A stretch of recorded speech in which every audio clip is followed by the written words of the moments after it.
కిషన్ రెడ్డి కేసీఆర్ బినామీ. మాజీ సీఎం కేసీఆర్ కు కేంద్ర మంత్రి కిషన్ రెడ్డి బినామీ అని మంత్రి పొన్నం ప్రభాకర్ ఆరోపించారు. కాళేశ్వరంలో అవినీతి జరిగిందని ఢిల్లీ నుంచి గల్లీ దాకా తెలుసని, కేసీఆర్ ను రక్షించేందుకే సిబిఐ విచారణ అని బీజేపీ అంటుందన్నారు. అయితే ఈ అంశంలో శనార్థి తెలంగాణలో ప్రత్యేక కథనం ఉంది.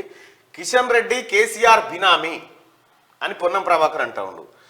పొన్నం ప్రభాకర్ గారు చెప్తున్నట్టుగా మీ అందరికీ తెలుసు కిషన్ రెడ్డి కేసీఆర్ వ్యవహారం ఎట్లుంటుందో మీ అందరికీ తెలుసు. కిషన్ రెడ్డిని గెలిపించడానికి తలసాని సాయి అనేటువంటి డమ్మీ క్యాండిడేట్ను పెట్టి కిషన్ రెడ్డిని గెలిపించి ఇప్పుడు ఒక రకంగా మోడీకి కేసీఆర్కు మధ్యలో వారధి లెక్కుంటాడు కిషన్ రెడ్డి. కిషన్ రెడ్డి గారి దోస్తులు అంతా కేసీఆర్ దోస్తులే మళ్ళా.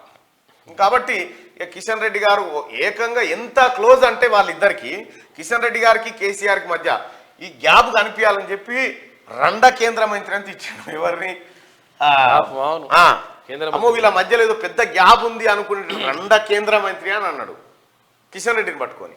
సరే ఏదేమైనప్పటికీ కూడా పొన్నం ప్రభాకర్ అన్న తిట్టుకున్న వాళ్ళే, కొట్టుకున్న వాళ్ళే, కలిసి ఉన్న వాళ్ళే.